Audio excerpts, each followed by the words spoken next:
Live from Djerber, this is the Locktoon Podcast. I'm Amy. And I'm Mel. We're rereading Gideon the Ninth by Tamsin Muir.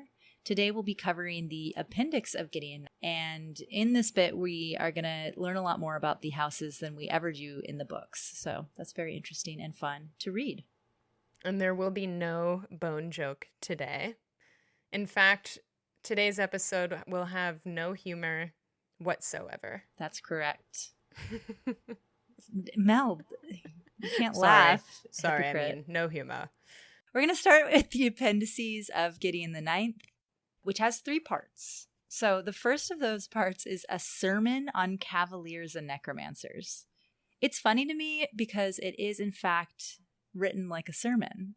Yeah, and I also am just so curious, who is M biased? Will we ever find out? I don't know.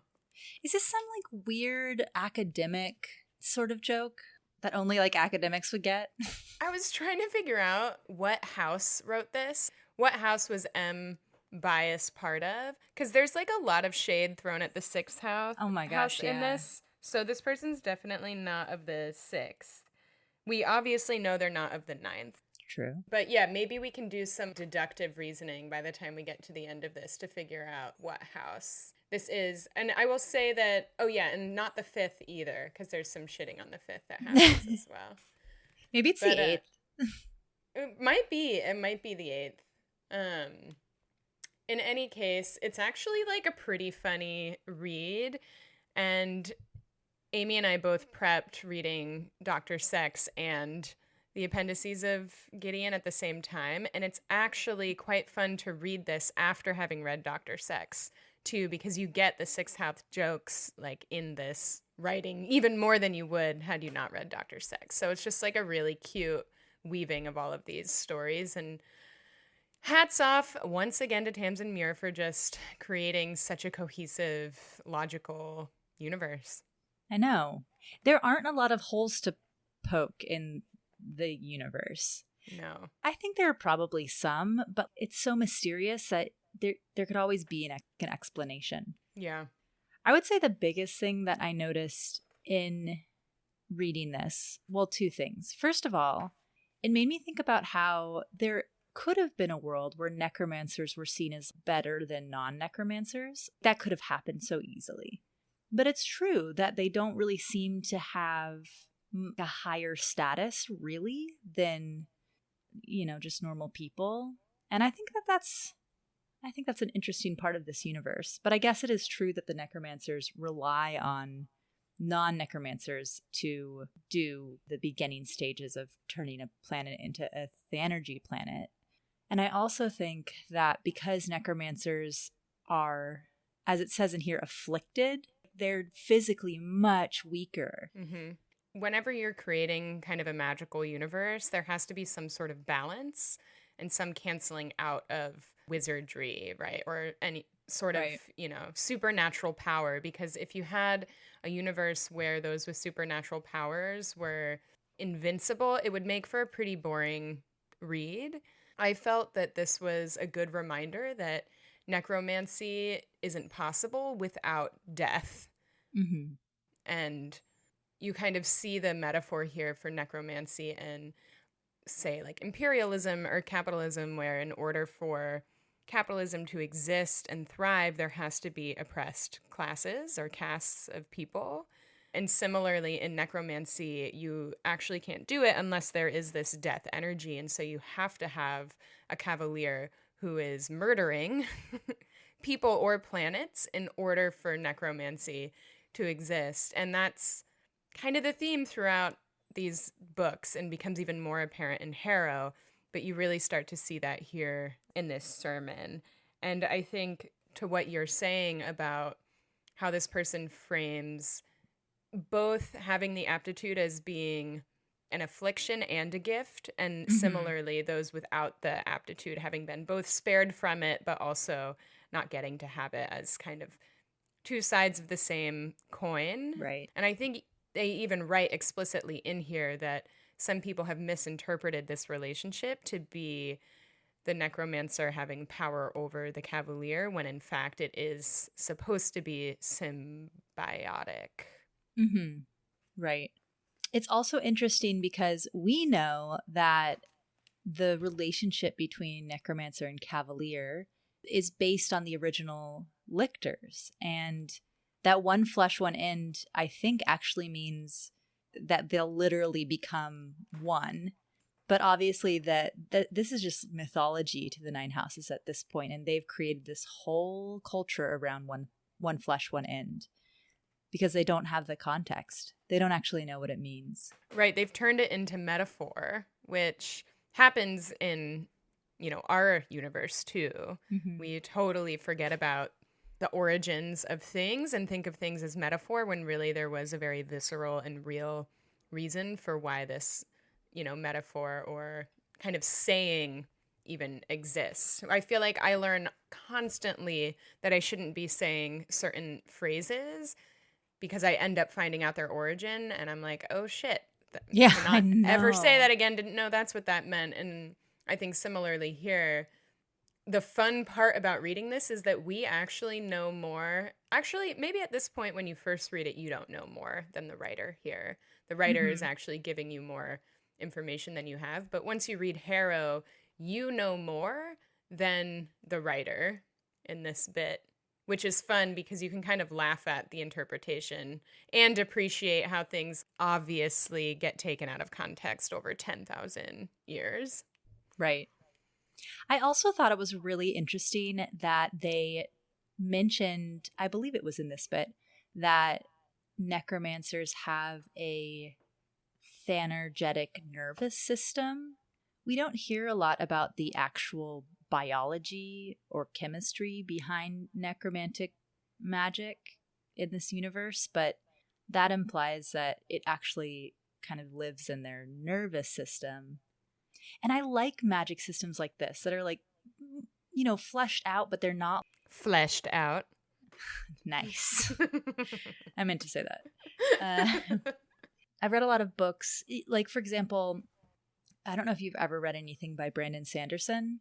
He actually finished writing the Wheel of Time series, and then he has a bunch of books that he wrote himself. He's a very popular fantasy writer, and he's very good if that's the kind of stuff you like, but he is super big on having very defined magic systems where everything is very laid out, where you have this input and this output, and you can never break that rule.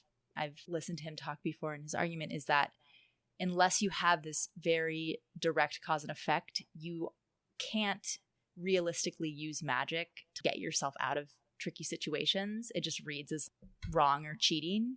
But I feel like actually Tamsin Muir is really good at sort of balancing everything she writes about magic is really believable, but it's never really super defined.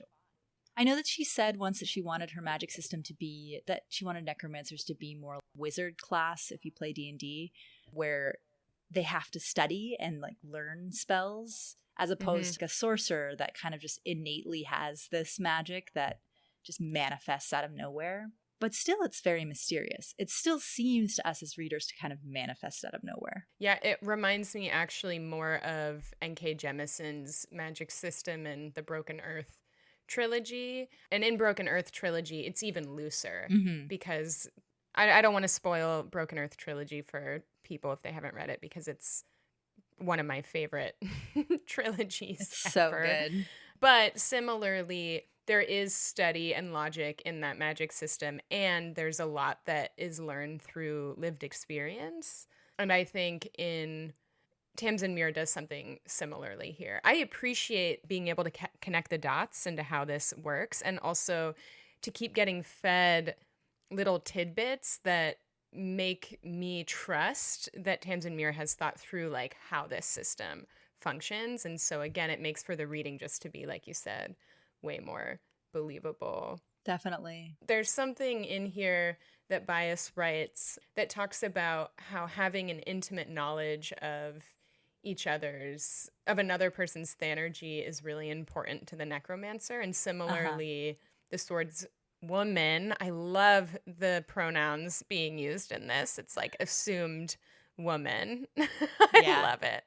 But again, basically a nod to they really need to know each other if they're going to work well together. And also they don't have to like each other. I think the way that it's written here is they do not have to enjoy each other's society. Yeah. But they do really have to be tuned in to each other. And you see that the best pairs in Gideon the Ninth are the ones that really, really know each other super well. And I mean, that's most of them. But we also see that they don't all like each other. Yeah. And so I just sure. like that tracks here. And again, that consistency is nice. I also just remembered this thing that I didn't make a note on, but it was so weird. There was a bit in the sermon that was like a cavalier that doesn't want to sleep in the same room as their necromancer should interrogate that. And yeah.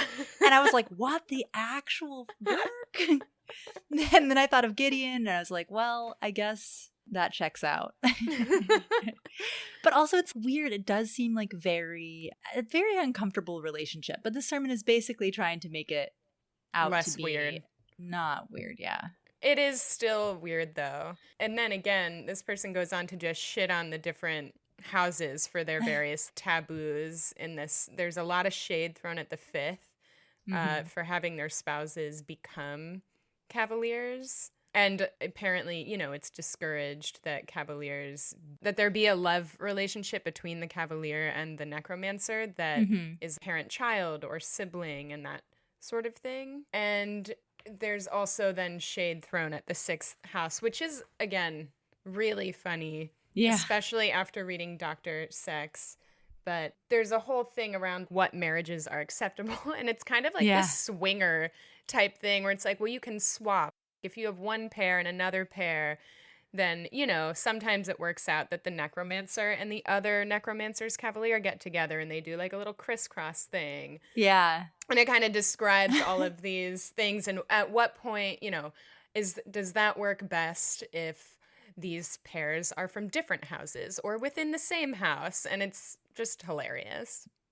I found it really interesting that, and I think this is mentioned in other places too, that necromancers can't marry out of house. Why? But sometimes they do because they meet. And again, and I quote the best, I think, line in this whole sermon is that in the era of mixed cohort regiments and long placements out in space, mixed house marriages can occur by sheer accident or, in the case of the sixth, by hopeful design. And we'll get to that hopeful design when we talk about Dr. Sex. But there are it sounds like there are marriages outside the houses, but it's also taboo. But I don't know if those are necromancers or if that can only be with cavaliers. But I don't know. Maybe there's like a bunch of really erotic writing about necromancers meeting from out of house and like totally. I'm Romeo sure. and Juliet vibe. I am sure. And I'm sure if we went through all the fan fiction, we would just find those stories for us. Maybe that's my next project. Ooh, I like it. Yeah. I mean, well, is there anything else to say about the actual meat of the sermon, or should we talk about the very last bit after the sermon? I think we should talk about that last bit after the sermon because it's so funny. So, as far as I understand it, what happened with One Flesh, One End is that two of the cavaliers of the lictors, Mercymorn and Augustine's cavaliers, which are Christabel and Alfred, they were the ones that made it all mystic and religious. Like they made unhealthy. Yeah. They made it unhealthy. They were very intense about the bond between Cavalier and Cavalier and Necromancer. And they came up with this saying, one flesh, one end. Also, this is, I think, a little bit more info on those two people who we never get to meet, but I think we get quite a bit of insight into them through like little hints. They were, I think, also the ones who created a suicide pact to force their necromancers to become lictors, which is really interesting. So these were the two that were really kind of went overboard with the whole relationship. But this note is very funny. This note is written by probably another cavalier? Yeah, or maybe even the necromancers. Mm-hmm. It could also be written by Augustine. I feel like when I read this, I was like reading this in Augustine's voice, but yeah. But it could be It could be any one of them. Right. But basically it's saying that one flesh, one end sounds like the name of a sex toy. And is like complaining that Chris and Alfred have gone overboard with this and we should really stop them before it catches on. It also mentions Valency, which was another one of the Cavaliers, which is interesting. I don't think we get many mentions of her. No. It is just funny. It's just this thing that has become like the cornerstone of this entire culture was almost an accident. It was just a little thing pushed by two people that no one else even liked. And here we are. Yep. It's also great juxtaposed by, I think the title of this note is nearly 10,000 years old, kept in secret in a chemical file within the library of the Sixth House to guard against the ravages of time. It's again that Tamsin Muir just never taking herself too seriously. And also the flavor of these books is total kind of worship of the Emperor Undying and these lictors. And then you just peel away how normal and human and weird and gross they are, and it's funny. I would love to get I highly doubt we'll get it in Nona, but maybe in Electo we get to learn more about the original lictors. I would even love a like end of the Avengers moment where like they're in the river and all the lictors come back and they're like one last hurrah, and they it's all just kind a of like bunch appear. It's all of them like shitting on each other, you know? Yeah, like, they're just totally normal bros. They're like a lacrosse team. Yeah. Totally. Oh, I want that so bad. We probably won't get it in the books. Maybe we will. Who fucking knows, you know? I do know that Tamsin Muir said at some point that she knew that she had the character of Christabel fleshed out. Dude, I can't stop with this flesh. You just have to go with it. Lean in. All right. Tamsin Muir had Christabel really fleshed out as a character and as a person well before she had Mercy Morn in her head. So that makes me feel like at least we'll get a little bit more of Christabel, who I do find very intriguing as a character. Oh, yeah. Oh, yeah. And clearly Tamsin finds Christabel intriguing as a character. She wouldn't have spent all that time doing character development for her. Yeah. I have so much respect for Tamsin Muir's writing, if not because she does a lot of writing that never makes it into the books and lays the foundation again, which is why you get such a cohesive and sensible story, because Tamsin Muir understands everything there is to know about these characters, where they come from, why they are the way they are, because she's done so much writing and exploration. So again, a sermon on Cavaliers and Necromancers and this little note just give us a lot of fun stuff to play with. And following that, we get the Cohort Intelligence Files from the perspective of Judith, which is great. And so good. And a little preview to the next kind of short story that we get from Judith's perspective in the back of Harrow. But we really don't hear that much from Judith. We're made out to not like her that much on the first read-through. And then you get these... I will say the other thing that I experience with Judith is you see very clearly what Palamides thinks of Judith. And that kind of plays out here because Judith does not know everything. And so when you read this from Judith's perspective, you're kind of in on the joke because you, again, know more than Judith does at this point. And so it's really fun to see her intelligence briefings, which I think were written before arriving at the first house. Yeah. So again, she has very little information to go on, and we know way more. So this is really fun. Yeah, it is. And it does make me like Judith more. I feel like I still probably want to be BFF with her, but she's very tragic and like kind of funny in how seriously she takes herself. Yeah. I feel like she'd be the friend who I'd be really trying to get out to the bar, and I'd be like, come on. Yep. Just one drink, and then be like, just I want a little bit more tequila. Judith really is, totally. She's someone who, she will go out once a year, and it is the best night of your life, you know? But only once a year. You don't get more than that. Very buttoned up, very, by the book. Mm-hmm. It just reminds me of 10 Things I Hate About You. Have you ever seen that movie? The sister, like the super serious sister, gets really drunk at that party and just throws down. That would be Judith, man. That's Judith. Totally. Good. I love that comparison. Also, Judith is 22 years old. I feel like when I read these files, everyone was way younger than I had imagined. Even though I think we do get a sense of age, but maybe I'm not paying much attention to it. And I think Judith acts older than 22. I mean, I don't know a 22-year-old that acts like Judith. No. But I mean, she's been basically in the military since she was, 11? Yeah. So I wonder why Tamsin Muir chose to make everyone so young. Because it's not a young adult novel, but a lot of the characters are young adult age, most of them. Yeah, I think, and maybe, I mean, that's a question that hopefully can be asked and Tamsin can answer someday, but to me, the impact of having all of these young people go through is thinking about the nature of the empire writ large and how violent of a universe it is and how early people go off to war and conquer things. And so it makes sense that, I mean, again, these characters are joining the cohort or making an appeal to join the cohort when they're children. Right. And so I think it follows that the heads of these houses are so young because people are dying off. I mean, there's clearly a population decline, right? Like once we get to talk Dr. Sex, we can talk about this, but right.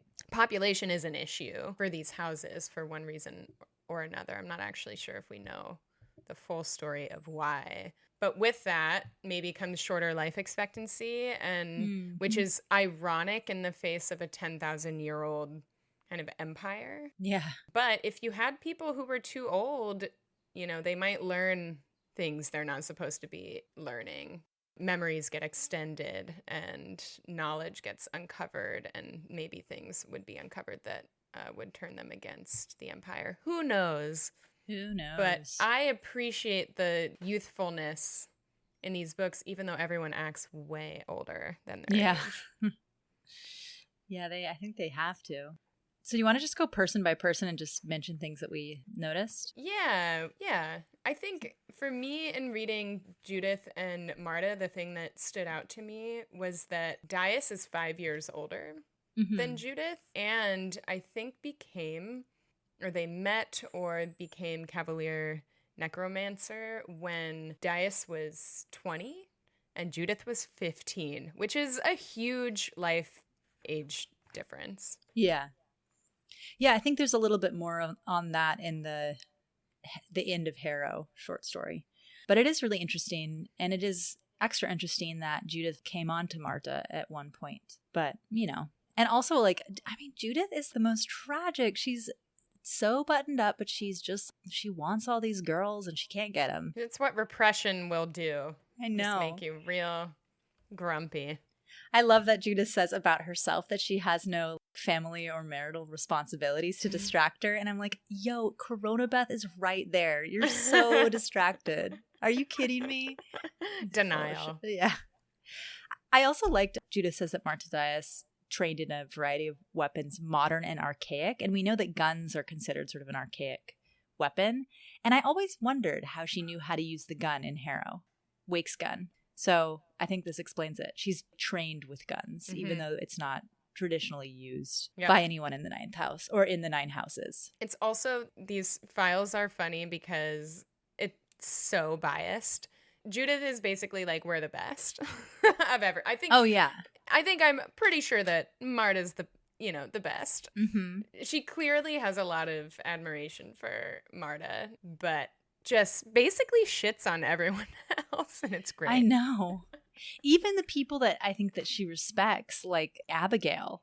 Mm-hmm. It's funny. We'll get there. But so we get to the third house, Corona Beth and Ianthe, and it's, man, nobody can see. It's funny to me that with Corona Beth, Eoval, she says, as well as being very physically imposing and extraordinarily beautiful, or at least very beautiful on a subjective level to many people. Oh my God, come on. Yeah. Oh And it's my basically God. saying, she says that she doesn't know how good they are at necromancy, but everything implies that she thinks that Coronabeth is better in every way. And she says Ianthe has seems to be the weaker twin and is frankly unappealing in personality. Yep. And then says that Ianthe is never seen doing necromancy without her sister in the room. And we can assume that, we know that the inverse is also true, but they never notice that. Right. I mean, it's kind of like when there's someone that you really don't like and someone that you do, and they both do the exact same thing. So you just see it in a totally different way. And that's what's happening here. Like, Totally. It's so obvious. It's so well done. I giggle every time I read this description of the third house because it's also just very wrong. Yeah. Mm-hmm. They were also homeschooled. Yeah. I wonder why. The description of Nibirius is great. I know. Nibirius is... Nobody likes this guy. It also was interesting to me that Nibirius is officially Coronabeth's Cavalier, not Ianthe's, legally in their system. Right, and that's probably because Coronabeth is actually Ianthe's Cavalier, but they're not going to say that here. Yeah. I love this last note on Nibirius. Oh, I think... that Judith writes. Yeah, I think you mentioned this in episode 1. I know. Read it to us. He's inclined to be socially immature. He also has an extremely good opinion of himself and his swordplay, an opinion that Lieutenant Dias notes occasionally aligns with reality. The way that's written is so funny. I don't know if there's a name for it, and I'm not a writer, so I don't, or like good with words, so I have no idea. But it's like, instead of just saying that Nibirius sucks, it's like a way of using the like affirmative, right? Or like the I don't know, positive frame to just shit on him, and it's hilarious. Yeah. I love that even Judith and Marta don't like him. Yeah. I also, it's resurrection purity, like a resurrection purity family is an interesting, a couple people here are said to be from a resurrection purity family line. And then does that just mean that they can trace their family in the same house back all the way to the resurrection? I think that's what I interpret it to mean. I was also wondering about this kind of in light of reading the 2 Nona excerpts that we were given and about the conquering of other planets and the people on them, and wondering how those people, I know those people are incorporated into society in some way. They call them resettlements or whatever. And part of me wonders if there isn't some mixing intermarriage between, someone from quote unquote the actually like resurrection population line and these people who exist outside of Dominicus that they're conquering. And so maybe that's also what it means, is that his family has never married or reproduced outside of just the third house specifically, but the 9 houses in general. I don't know. I don't know. So moving on to the 4th house, Isaac was also resurrection purity. He was also born many years after his father died. It kind of implies that it's fairly common in at least the 4th house to kind of freeze your sperm and have it on reserve. Because you're going to die in battle. Yeah, geez, it's so dark. Yeah. I guess also there's a lot of talk about like vat wombs and all this stuff. And I do feel like probably on the 9 houses, many children are conceived in laboratory conditions. Because necromancers also probably don't have strong enough bodies to carry. Like, it's probably very hard for them to carry children. We know they do, right? Because Harrow was carried by her mother. Yeah. And I know that they use the energy from the murder of all those kids to like modify her body in some way to I don't know, but yeah, I think it's interesting. I also love that part in Harrow where God is questioning Wake and he's like, you had a baby from your own body, congrats, that's a classic. Yeah, right. Like, as if it's not usually done. Right. But in any case, Isaac is only 13 years old, which we know, but I feel like when it's described as the teens, but technically Harrow's a teen too. She's just an older teen in these books. But I appreciated this because it gave us some insight into the fourth and fifth house relationship. Right. Which is still a little confusing to me, but in any case, it sounds like the fourth and fifth house interact pretty regularly. Like there's a relationship there. Right. And that Abigail Pent is basically like looking after Isaac and his cavalier Jean-Marie Chateau. And we saw that in Gideon, but I don't think I hadn't realized until I read this the history of that relationship. It is interesting. I actually had a question about something in the notes for Isaac. It says that Abigail forged a strong relationship with both Teterus and Chateau, much stronger even than her mother's relationship with Teterus's father, which suggests that Abigail's mom knew Isaac's father. Yeah, I think it's just that traditionally, for however long, the fourth and the fifth have had this kind of, well, the fifth has had sort of this hegemonic relationship with the fourth. The head of the fifth has sort of mentored the head of the fourth and forged this really strong relationship so that the fifth has control over the fourth in a way. But it does imply, I think, that probably Abigail's mother, which she had two moms, so one of her mothers had a very close relationship to Isaac's father in the same way. Like it's just kind of I assume it's like a tradition. How did you know that Abigail had two moms? Because when in Harrow, there's a bit where she's trying to exorcise the ghost of Wake, and she says, "I'm Abigail for my mothers and Pent for my people." So her mothers were Abby and Gail, presumably. Wow, good catch. I totally missed that. I love a surprise queer parentage. That's cute. Yeah, also, speaking of queer relationships here, it's funny that it says that Isaac is slated to have sort of like a prearranged marriage with Abigail's nephew. Yeah, love that. I mean, it's kind of you. weird because he's 13, but still. It seems like there are a lot of sort of prearranged marriages in this universe. Yeah. I also think it's funny, and it makes a lot of sense that Magnus is just a bureaucrat. Oh my God. Yeah, moving on to like the fifth house description. Yeah, there's not much about Magnus, and you can see how little Judith thinks of him.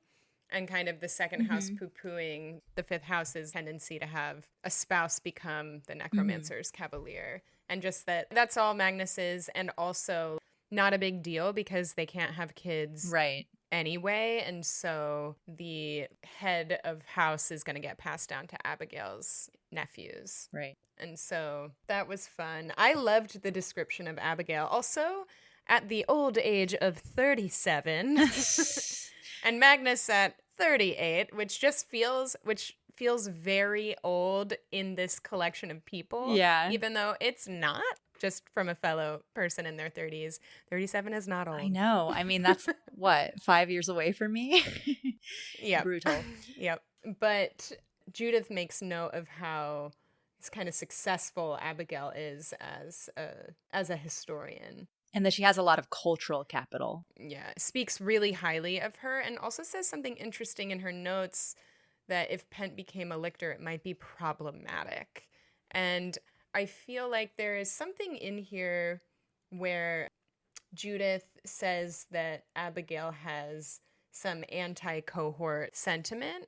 And I'm feeling like if Abigail is a really great historian, you cannot study history in our universe or this one without becoming some sort of like anti-imperialist kind of leanings, because it's just so horrific. And so I feel like that is what Judith means when she says if Pent became a lictor, it might be problematic, because she has kind of anti-cohort sentiments. Yeah, I think that's very correct. And it is interesting because it isn't mentioned that people are anti-cohort very often, but it's definitely implied that Palamedes is not into it. And, there are definitely people who are not into the system. Totally. I also liked with Magnus, it says that he sought cohort placement at 18. And it says in Harrow that Abigail broke up with Magnus when they were 17. And I wonder if this was both like my life is so hard, I'm going to sign up for the cohort, and also like a fuck you, Abigail, I know you don't like the cohort.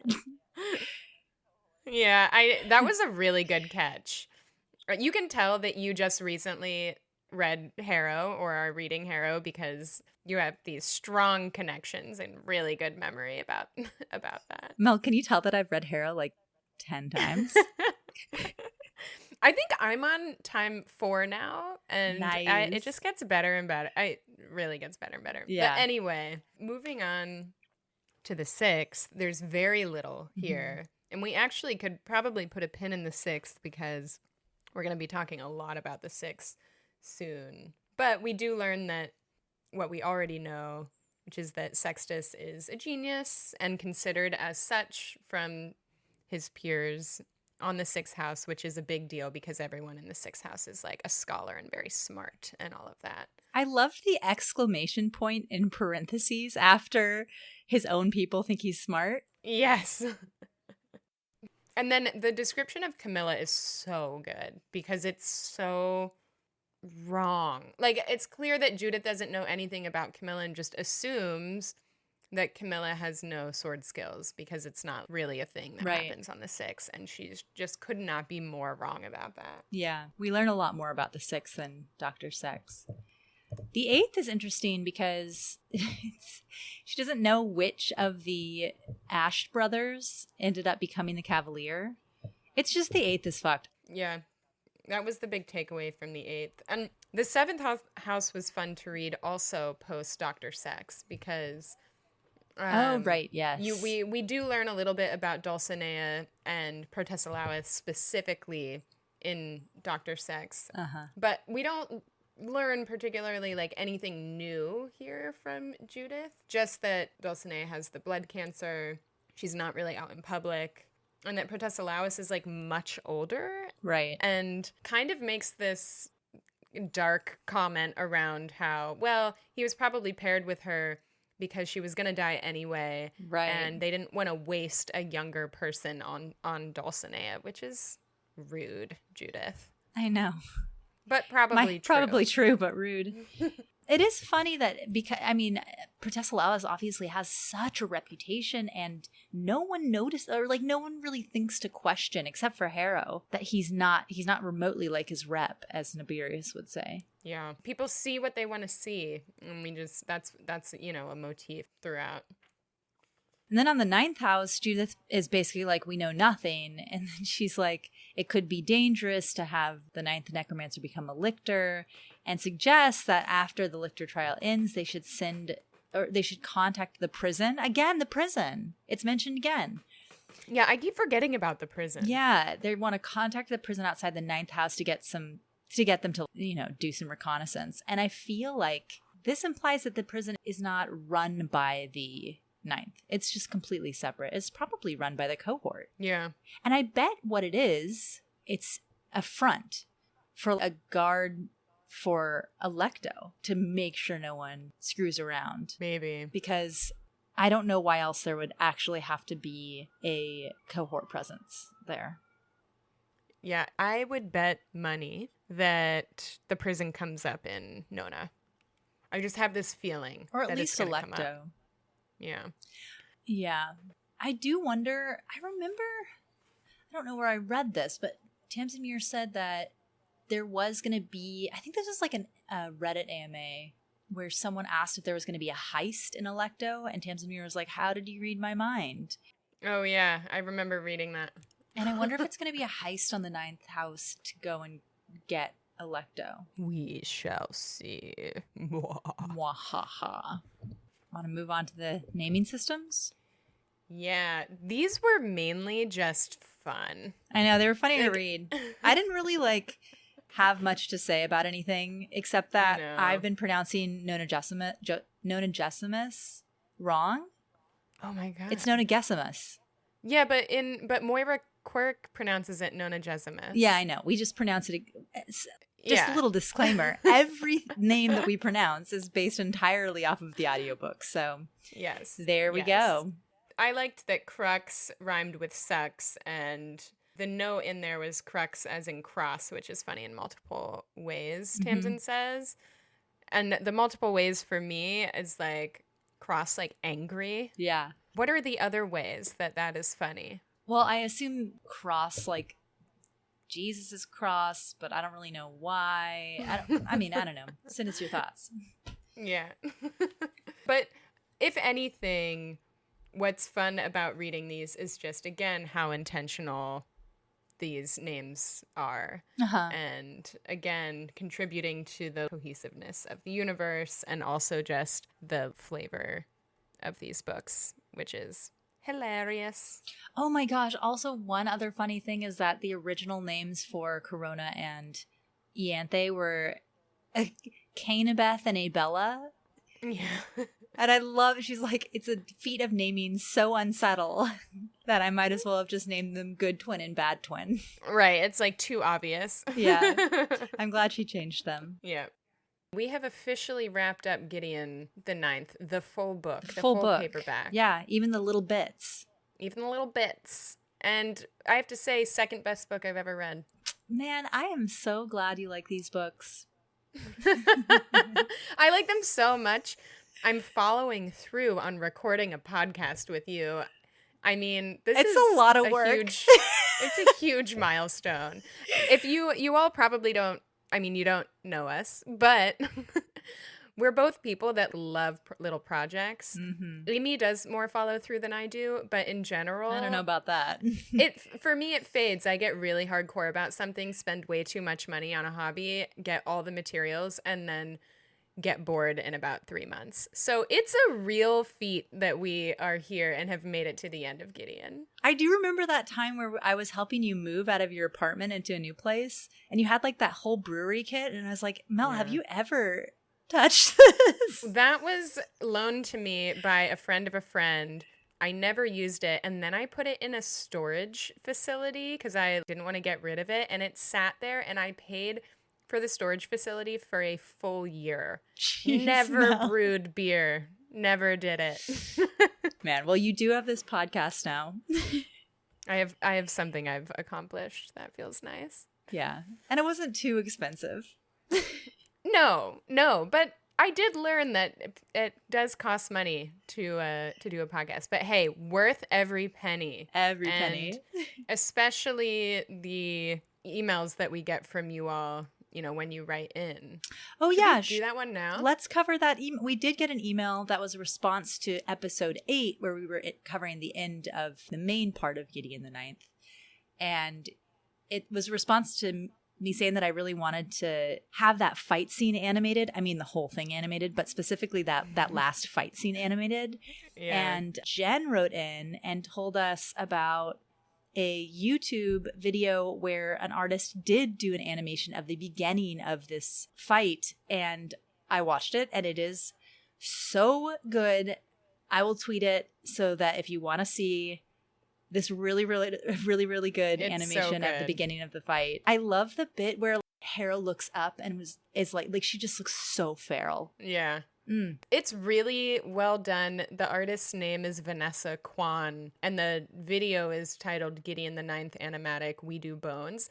Vanessa actually does another animation from Harrow when Mercy Morn is describing the different layers when they go in the river all the way to the stoma. Oh, yeah. And that everyone's like, oh, I thought that looked like a flower. Oh yeah, it does look where they all like shit on her. Anyway, Vanessa also has an animation for that, and it's so funny and plays Moira Quirk's audio in the background, and it's so good. So thank you to the person who wrote into us. Yeah, thanks. I think their name's sharing, Jen. and also shout out to Vanessa Kwan for actually doing this because we love it. It's so cool.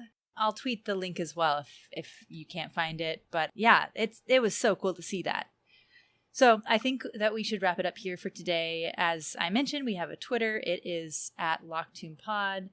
And our website is lockedtoonpod.com. If you want to send us a question or a comment, you can send it to us on either of those platforms.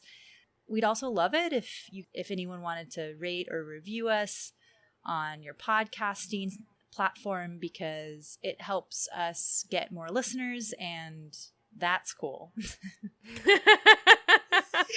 Isn't that what people say? I don't know what I'm supposed to say. I mean, I guess they're like, it helps us like get sponsors, and it helps out our channel. And one of my friends was like, do you guys have sponsors? And I was like, no, but we have listeners, and that's all we want.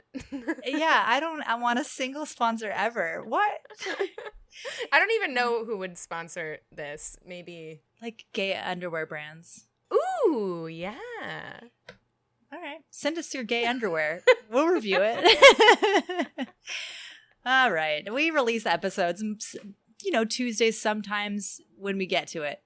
Wherever you find your podcast, subscribe and you'll get a little pop-up that says it's come out. So, little tip there.